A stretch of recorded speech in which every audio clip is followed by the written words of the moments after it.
This is TWiT. Speaking of which, Wall Street Journal article today saying schools want to ban phones. Parents aren't happy. Student phone use is disruptive, the journal says, but teachers, administrators seeking a fix face an unlikely opponent. See, parents are really tied to the idea of keeping an eye on their kids at all times. Yeah. They talk about a school district in Colorado where teachers and administrators settled on a compromise for the 2022-2023 school year. Students could keep their phones, provided they were out of sight. To reach their parents, they needed a teacher's permission and had to go to the office to use the phone. And if the student violated those rules, the phone was confiscated and the parent needed to come in and pick it up. Now, those all seem reasonable. Parents, apparently, revolted. In fact, several parents transferred their kids out of the school district because parents want to use the phone to keep an eye on their kids. They want to be able to talk to their kids or text their kids and be in touch at all times.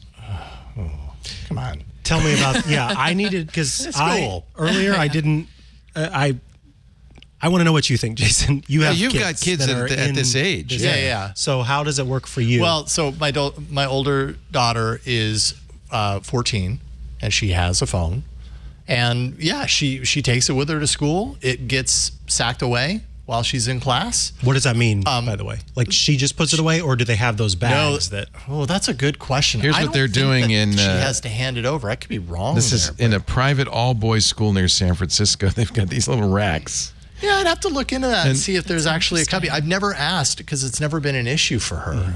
And if I need to send my daughter a text message while she's at school, I fully know that I'm not going to hear back until the end of school. If I really need to reach her, I call the office. Yeah. That's I'm what fine my mom did if she needed to get in touch, was call the office. I do, but also my daughter has an Apple Watch. And so, on like at recess or at break or whatever, if I sent her a message, she will see it on her wrist. And if it's really important, then she'll go to the office and call, it works for me. The journal quotes one former teacher saying we should be, and I agree with this, we should be teaching kids how to use cell phones responsibly. 100%. Not banning them. Because then you don't learn. Same thing. Yeah, that's true. You don't learn. You don't learn how to handle them. Yeah. Although the age also kind of comes into play. If parents are sending their fourth grader to school with a phone, teaching them how to have good phone manners. I mean, you're going to get so far versus, 6th, 7th, 8th. I want to play Bubble Blast. Common Sense Media study says a quarter of notifications hitting teens' phones every day come during school hours. And teens are using smartphones for a median of 43 minutes during the school day.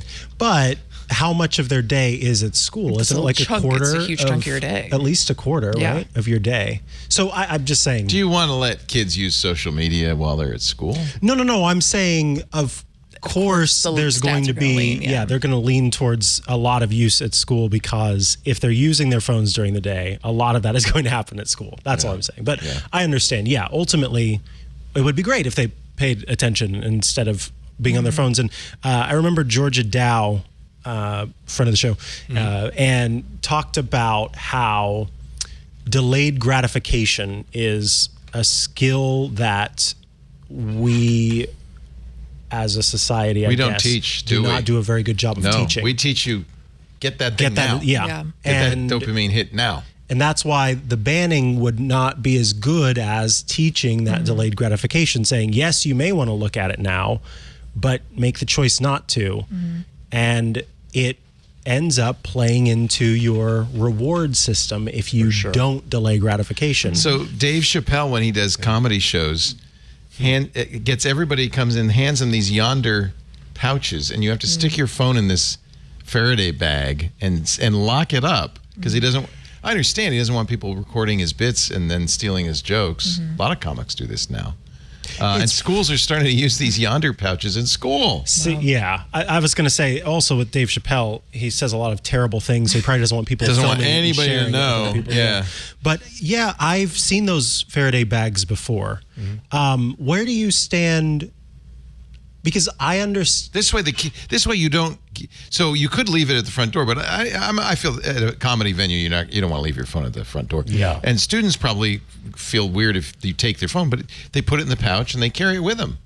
I understand the safety concern, especially with school shootings and things. Yeah. What if something happens during the school day? If you're able to get in touch with your child at that time, wanting that, I think it was a previous contributor who had talked about their daughter having an Apple Watch for that specific purpose, and I think would have been one of the parents in this if that was the case. But yeah, I don't know. I feel for the teachers, I guess. Yeah, I do too. Because it is tough dealing. You're not only trying to do what you feel is right as an education professional. Hopefully, they're trying to do what's right.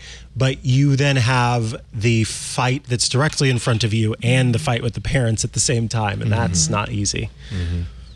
There's a Fort Wayne school district that's suing Meta and other social media entities, saying you're damaging our kids, and they say if we win the lawsuit, we're going to use it to buy these Yonder bags, which is going to cost us district-wide $400,000. So then we'll buy the bags, and everything will be solved. I don't think they're going to win that lawsuit. I hate to tell them. Yeah, I don't think so.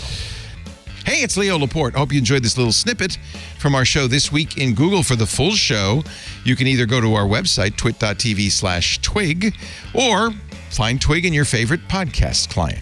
And, of course, there's links right below, somewhere down there, for more information.